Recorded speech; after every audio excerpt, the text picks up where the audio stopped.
बिस्मिल्लाहिर्रहमानिर्रहीम।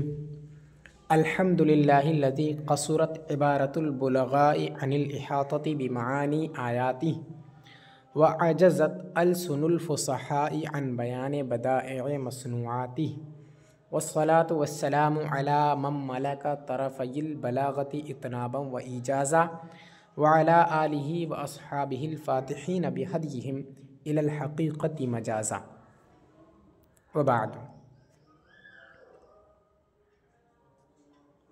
मुक़द्दमतुन फ़िल फ़साहती वल बलागा। ये किताब दुरूसुल बलागा का मुक़द्दमा है फ़साहत व बलागत के बयान में।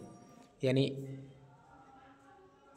किताब से पहले फ़साहत व बलागत की हकीकत पर बहस होगी, उनकी तारीफ़ात पर, उनकी लुग़वी और इस्तिलाही हैसियत, माना व मफ़हूम क्या है, उनके बारे में पहले बयान होगा इस मुक़द्दमे के अंदर। फरमाते हैं अल फ़साहतु फ़िल लुग़ति तुंबिउ अनिल बयान व ज़ुहूर। लुग़त में फ़साहत बयान और ज़ुहूर की ख़बर देता है। यानी लुग़त के अंदर फ़साहत का माना बयान और ज़ुहूर को बताना है। यानी बयान और ज़ुहूर के माना में आता है। किसी चीज़ के ज़ुहूर, उसके ज़ाहिर होने को और उसके वाज़ेह होने को बयान करने के लिए लफ्ज़ फ़साहत का इस्तेमाल होता है। ठीक है, किसी भी चीज़ की के ज़ुहूर और उसकी वज़ाहत को बयान करने के लिए लफ्ज़ फ़साहत का इतलाक़ होता है, उसका इस्तेमाल होता है। जैसे युक़ालु अफ़सह सबिय्यु फ़ी मंतिक़िही इज़ा बाना व ज़हरा कलामुहु। कहा जाता है जब बच्चे का कलाम खूब ज़ाहिर और वाज़ेह हो जाए, है ना, बच्चा जब वाज़ेह बात करने लगे, उसकी बातें खूब साफ़ हो जाएं, तो फिर बच्चे के लिए कहते हैं अफ़सह सबिय्यु फ़ी मंतिक़िही, यानी बच्चा अपनी बात में फ़सीह हो गया है। ठीक है, तो फ़सीह हो जाने का यहाँ क्या मतलब है कि बच्चे की बात जो है वो वाज़ेह हो चुकी है। बच्चा अब उसका कलाम जो है वो खूब ज़ाहिर होता है ना, बच्चा ऐसा हो चुका है। तो लफ्ज़ फ़साहत का इस्तेमाल लुग़त के अंदर ज़ुहूर और बयान के माना में होता है। यानी किसी भी चीज़ के ज़ुहूर और उसके वाज़ेह होने को बयान करने के लिए लफ्ज़ फ़साहत का इतलाक़ होता है। जैसे बच्चे की बात जब वाज़ेह होने लगे, बच्चा जब साफ़ कलाम करने लगे, तो उसके लिए कहते हैं कि अफ़सह सबिय्यु फ़ी मंतिक़िही, बच्चा अपनी बात में फ़सीह हो गया है, यानी कि बच्चे की बात जो है ज़ाहिर हो गई है ना, यानी ज़ाहिर बातें करने लगा है, उसका कलाम ज़ाहिर होने लगा है। व तक़अउ फ़िल इस्तिलाही वस्फ़न लिल कलिमति वल कलामी वल मुतकल्लिम। लुग़वी माना तो फ़साहत का यही है कि किसी भी चीज़ के बयान और ज़ुहूर की ख़बर देना कि ये चीज़ जो है वाज़ेह हो चुकी है, ये ज़ाहिर हो चुकी है, उसके लिए अफ़सहा का इस्तेमाल किया जाता है। लेकिन इस्तिलाह में फ़साहत का क्या माना है, इसको तन्हा बयान नहीं कर सकते। फ़साहत का जब इस्तेमाल इस्तिलाह में होता है तो वो तीन चीज़ों में से किसी एक चीज़ के साथ होता है। या तो फ़साहत कलमा, यानी कलमे के साथ इसका इस्तेमाल होता है, किसी कलमे को फ़सीह कहा जाता है। या फिर फ़साहत कलाम के साथ इसका इस्तेमाल होता है, यानी कलाम फ़सीह हो तो उसके लिए फ़सीह का इस्तेमाल करते हैं। या फिर मुतकल्लिम के साथ इस्तेमाल होता है, यानी जो कलाम करने वाला है वो फ़सीह है या नहीं है, इसका इतलाक़, फ़साहत का इतलाक़ उस मुतकल्लिम पर होता है। तो तीन चीज़ों पर फ़साहत का इतलाक़ इस्तिलाह के अंदर होता है। ठीक है, तन्हा फ़साहत का जो फ़साहत की तारीफ़ इस्तिलाह में नहीं होती है, बल्कि उसकी तारीफ़ होती है या तो फ़साहत कलमा करके, यानी कलमे के साथ मिल करके तब इसकी तारीफ़ की जाती है, या फिर कलाम के साथ या फिर मुतकल्लिम के साथ। क्योंकि किसी के ऊपर भी फ़सीह का हुक्म जब लगाना है तो फ़सीह होने का हुक्म ऐसी चीज़ों पे लगता है, या तो मुतकल्लिम पर हुक्म लगेगा कि मुतकल्लिम फ़सीह है, यानी ये शख्स जो है वो फ़सीह है। ठीक है, या फिर कोई कलाम है, कोई जुमला है, आप उस जुमले के बारे में कहेंगे कि ये जुमला जो है फ़सीह है, इसके अंदर फ़साहत मौजूद है। या फिर कोई एक लफ्ज़ है, कोई एक कलमा है, उस पर आप कहेंगे कि ये कलमा जो है वो फ़सीह है। ठीक है, तन्हा फ़सीह ये इसका इस्तिलाह के अंदर ये नहीं बोला जाता। इस वजह से फ़साहत की तन्हा तारीफ़ नहीं की जाती है, उसकी या तो तारीफ़ कलमे के साथ की जाएगी या फिर कलाम के साथ या फिर मुतकल्लिम के साथ। इसी वजह से इन्होंने कहा व तक़अउ फ़िल इस्तिलाही वस्फ़न लिल कलिमति वल कलामी वल मुतकल्लिम। इस्तिलाह के अंदर जो फ़साहत है ये कलमा, कलाम और मुतकल्लिम की सिफ़त वाक़ई होता है ना, तन्हा इस्तेमाल नहीं था। मुतकल्लिम की सिफ़त होगा या फिर कलाम की या फिर कलमे की। तो जब कलमे की सिफ़त हो तो फिर उसकी क्या तारीफ़ होगी, उसको आगे बयान कर रहे हैं। फ़फ़साहतुल कलिमति सलामतुहा मिन तनाफ़ुरिल हुरूफ़ि व मुखालफ़तिल क़यासी वल ग़राबती। तो फसाहत कलमे का तनाफुर हुरूफ, मुखालफत क़यास और ग़राबत से महफूज रहना है। यानी फ़साहत कलमा की तारीफ़ यह है कि कलमा तनाफुर हुरूफ से महफूज रहे, साथ ही साथ मुखालफत क़यास से भी महफूज रहे और ग़राबत से भी महफूज रहे। ये तीनों चीज़ें जब कलमे के अंदर पाई जाएंगी तो कहेंगे कि हाँ कलमा जो है फसीह है। ठीक है, तो फसाहत कलमा उस पर सादिक़ आएगा। वही कह रहे हैं कि फसाहत कलमा कहते हैं कलमे का तनाफुर हुरूफ, मुखालफत क़यास और ग़राबत से महफूज रहना। तीनों चीज़ों से अगर कलमा महफूज है तो कलमा फसीह है, वरना गैर फसीह है। अब तीन चीज़ों इन्होंने इस्तेमाल की, तीन चीज़ें, एक तो तनाफुर हुरूफ, दूसरी मुखालफत क़यास और तीसरी ग़राबत, है ना। अब इन तीनों की तारीफ़ अलग अलग से करेंगे। इन तीनों का मतलब क्या है? कह रहे हैं फ़तनाफुरुल हुरूफ़ी वस्फ़ुन फ़िल कलिमती यूजिबु सिक़लहा अलल लिसानी व उसरन नुत्क़ी बिहा।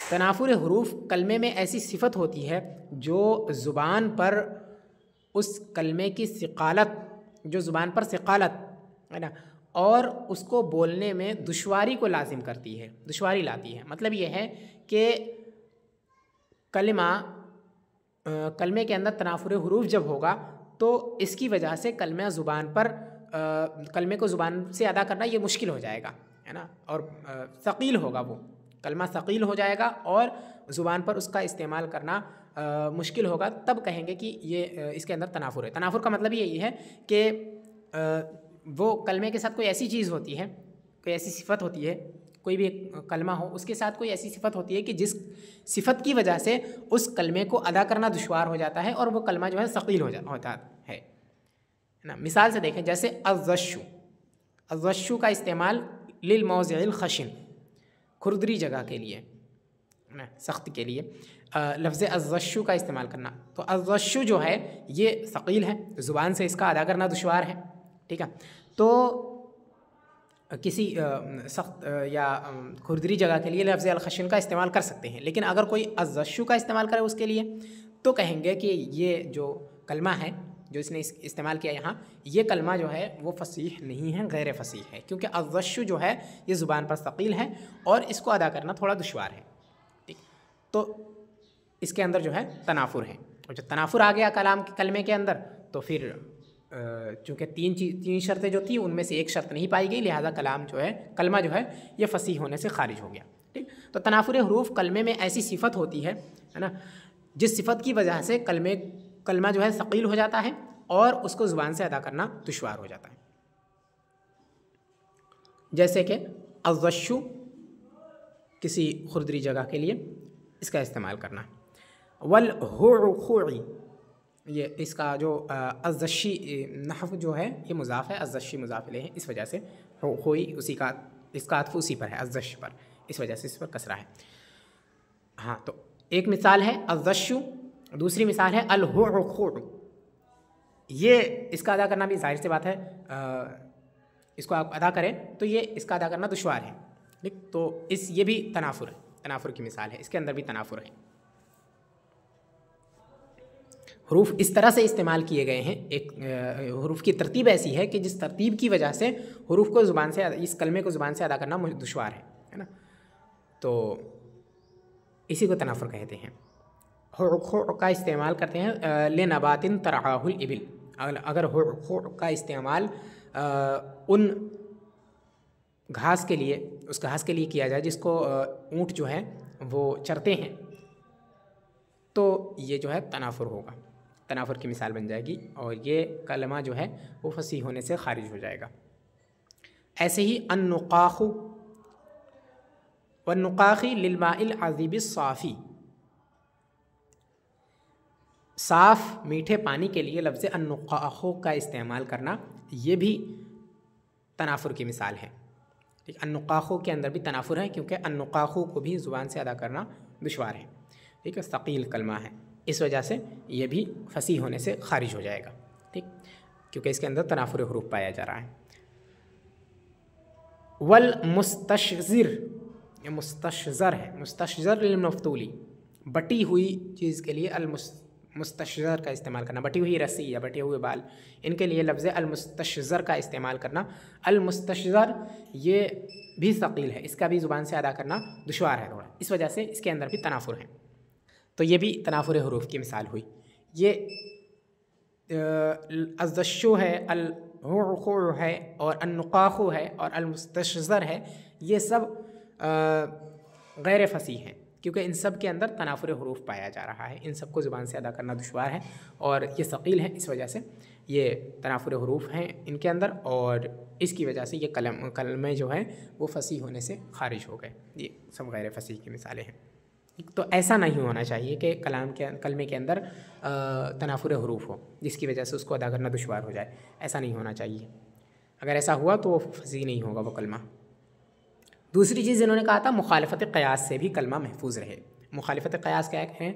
वह मुखालफतुल क़यासी कौनुल कलिमती गैर जारियतिन अलल क़ानून सर्फ़ी का जमअ बूक़िन अला बूक़ातिन फ़ी क़ौलिल मुतनब्बी। और मुखालफत क़यास किसे कहते हैं? कहते हैं मुखालफत क़यास कलमे का सर्फ़ी क़ानून पर जारी न होना है।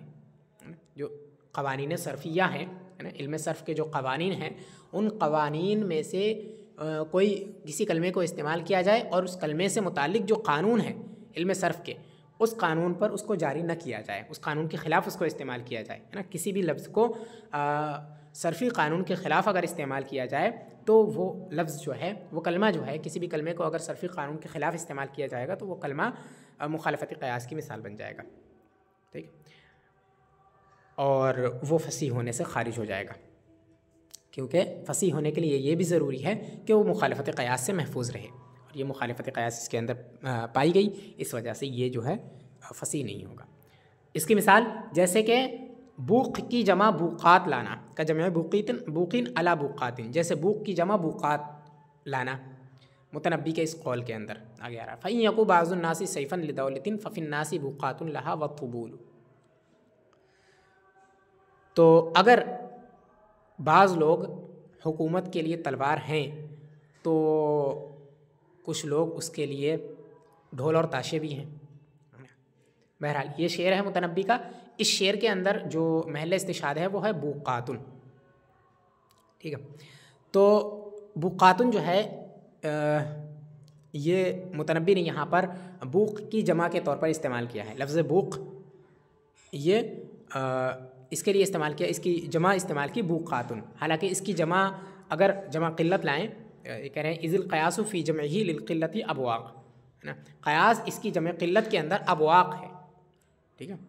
मतलब ये है कि बूक़ की जमा जो है, अगर जमा क़िल्लत इसकी लाएँ, है ना, बूक़ की जमा क़िल्लत जो है अबवाक़ आती है, बूक़ात नहीं आती है, ठीक, और जमा कसरत बवाइक़ आती है। तो यहाँ जमा क़िल्लत में इस्तेमाल किया है। तो जमा क़िल्लत में जब इस्तेमाल किया है तो इस बूक़ातुन की जगह अबवाक़ होना चाहिए, बूक़ात नहीं होना चाहिए, क्योंकि सर्फ़ी क़ानून जो है वो यही है कि इसकी जमा अबवाक़ आएगी, जमा क़िल्लत, ठीक है। लेकिन यहाँ पे बूक़ात इस्तेमाल किया, तो यहाँ सर्फ़ी क़ानून के ख़िलाफ़ इस्तेमाल किया गया इस कलमे को, लिहाजा ये फ़सीह होने से ख़ारिज हो जाएगा। इसके अंदर मुखालफत क़यास पाई गई, इस वजह से ये फ़सीह होने से ख़ारिज है, ठीक। तो ये मुखालफत क़यास की मिसाल हो गई, मुखालफत क़यास की तारीफ़ और उसकी मिसाल। व कमौददतिन फ़ी क़ौलिही इन्ना बनिया ललिआमुन ज़हदा मा लिया फ़ी सुदूरिहिम मिन मौददा। और जैसे शायर के मुतनब्बी के इस कौल के अंदर लफ्ज़ मौददा, ये भी मुतनब्बी का शेर है। कहा कि इन्ना बनिया ललिआमुन ज़हदा, बेशक मेरे बेटे कमीने हैं, बेकार हैं, मा लिया फ़ी सुदूरिहिम मिन मौददा, उनके दिल में मेरे लिए मोहब्बत नहीं है। तो लफ्ज़ मौददा को यहाँ लफ्ज़ मौददा को इस्तेमाल किया है। कह रहे वल क़यासु मवद्दतुन बिल इदग़ाम, क़यास ये है कि मवद्दा इदग़ाम के साथ इसको इस्तेमाल किया जाए। यहाँ बग़ैर इदग़ाम के मौददा इस्तेमाल किया है। जब दो हरूफ एक जिन्स के आ गए हैं, दोनों मुतहर्रिक हैं, तो क्या नाम है, एक को जो है साकिन करके उसका पहले का दूसरे में इदग़ाम होना चाहिए, ठीक है। लेकिन यहाँ पर जो है इदग़ाम नहीं किया मुतनब्बी ने, शायर ने इदग़ाम नहीं किया, बल्कि उनको अपनी असली हालत पर बाकी रखा, दोनों को एक साथ इस्तेमाल किया। मौददा, मवद्दा की जगह पे मौददा इस्तेमाल किया, हालांकि इसके इदग़ाम के बाद इसको मवद्दा होना चाहिए था, है ना, कानून के मुताबिक यहाँ पर इदग़ाम होना चाहिए था, लेकिन इदग़ाम नहीं किया, तो कानून के ख़िलाफ़ किया, सर्फ़ी कानून के ख़िलाफ़। और पीछे फरमा दिया कि मुखालफत क़यास का मतलब ये है कि सर्फ़ी कानून के ख़िलाफ़ किसी कलमे को जारी किया जाए। तो उसके अंदर मुखालफत क़यास आती है, लेकिन लिहाजा यहाँ पर मौददा के अंदर मुखालफत क़यास है, इस वजह से ये मौददा कलिमा जो है गैर फसीह है, गैर फसीह की मिसाल हुई। ठीक, ये कह रहे हैं वल क़यासु मवद्दतुन बिल इदग़ाम, क़यास चाहता है कि मवद्दा इदग़ाम के साथ हो। वल ग़राबतु कौनुल कलिमति गैरा ज़ाहिरतिल माना नहव तक़अ बिमाना इज्तमअ व इफ़रक़अ बिमाना इंसरफ़ व इत्लख़म्म बिमाना इश्तद्दा। ग़राबत कहते हैं कलमे का गैर ज़ाहिरुल माना होना, कलमे को जिस माना में इस्तेमाल किया गया है उस माने में उसका इस्तेमाल ज़ाहिर ना हो, मतलब किसी कलमे को इस्तेमाल किया जाए और वहाँ उसका माना ज़ाहिर ना हो, यानी जिस माने में उसको इस्तेमाल किया गया उस माने में वो ज़ाहिर ना हो, ये पता ही नहीं चला कि इस माने में इस्तेमाल किया है।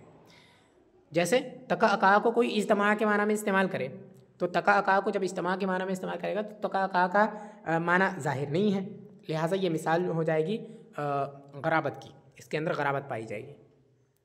जैसे कहे कोई कहे लिमाज़ा तक़अ तुम इंदी, है ना, तो इसका माना कोई समझेगा नहीं सिवाय उस मुतकल्लिम के अलावा।